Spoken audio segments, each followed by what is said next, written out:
Hello to both of you. Charlie, I'm not wrong. Come on, I'm not wrong.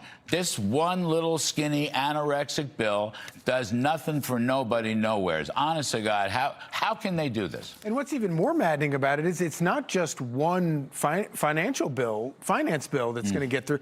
There's only going to be one bill, period, big bill, period, that gets through this year. And the reason is because Congress is full of cowards, and they're terrified during an election year to do anything.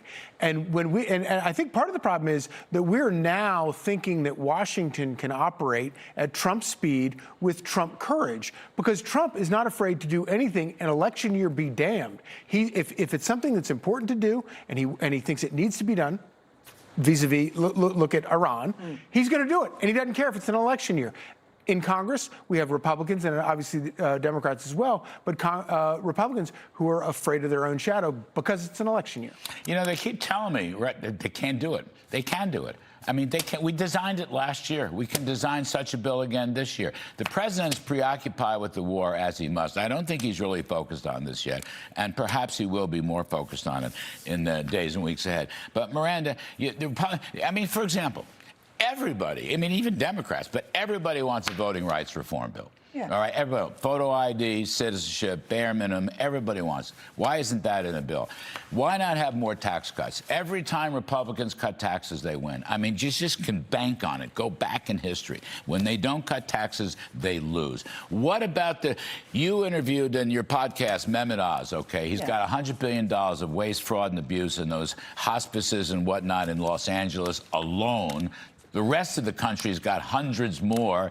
Elon Musk and Doge identified $500 billion worth of fraud and waste, which could be in a budget to offset anything they want to offset. It's so popular, and no one is talking about that. It's like it never happened.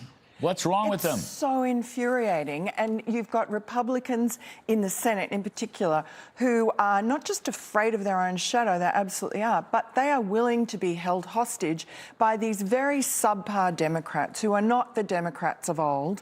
They are these new radical Democrats who don't care what damage they do to the country as long as they get power.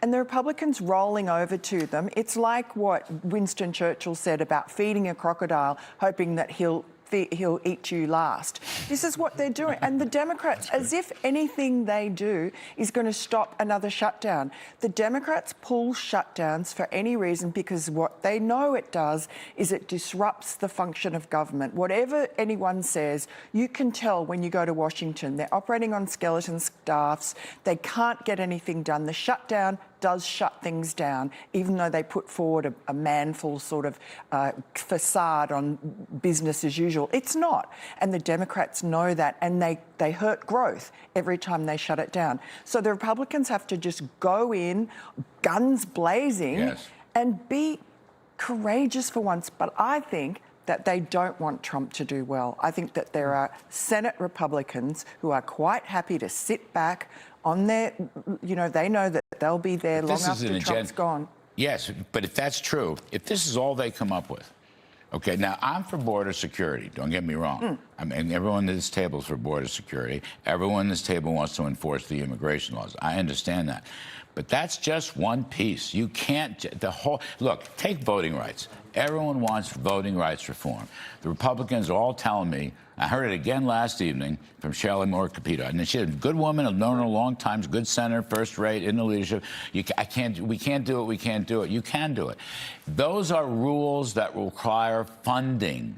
They will require financing rules to run and administer a national election. Therefore, it's worth a try. Stay with me on this, Charlie. It's worth a try to come up with language that would fit the Byrd rule and the budget rules and the reconciliation rules so the parliamentarian would consider it. Why not try? They're saying I can't.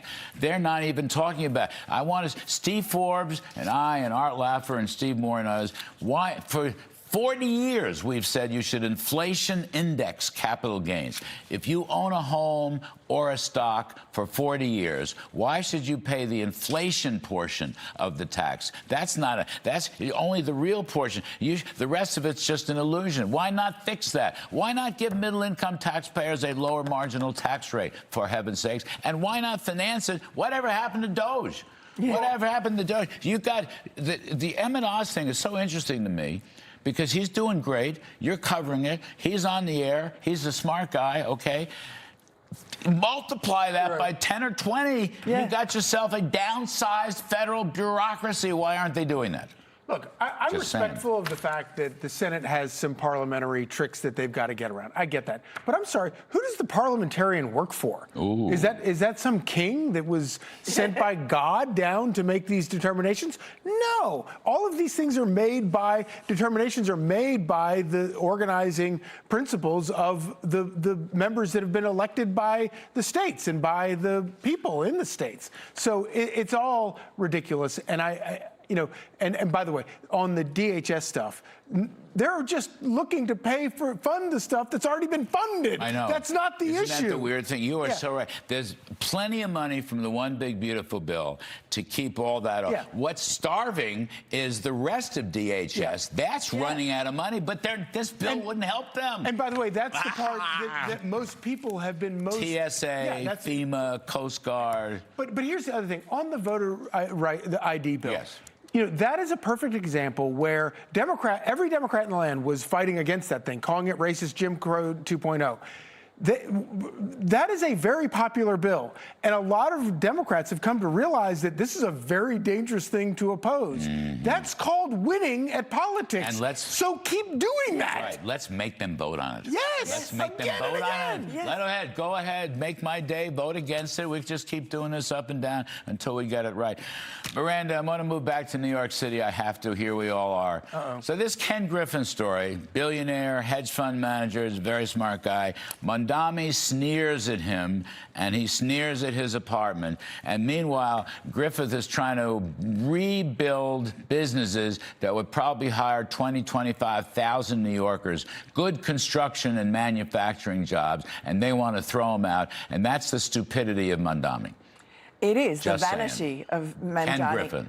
And also the sinister motivations. The fact he goes outside this man's home, and this is the politician, the boss of New York, and he publicly doxes him and threatens him. And Ken Griffin, it will just be one of many. I mean, he's just the most outspoken. He's a tough guy. He's come out all guns blazing against Mamdani and said, well, I'm going to pull my $60 million project. Wow. Yeah, but I mean, every other billionaire, every other business owner in this country looks at that, in this city, looks at that and goes, I don't want to be next. So they're going to preemptively pull out. And I don't know what you do. How do you save New York when you've got a mayor that's hell-bent on destroying it? You can't save New York. That's the problem. Do they want to save New York? I don't think any of them really care. Hochul, Governor Hochul, she's got this, what is it, pied-à-terre tax that she wants. It's just throwing people out of here. They don't, you know what it is?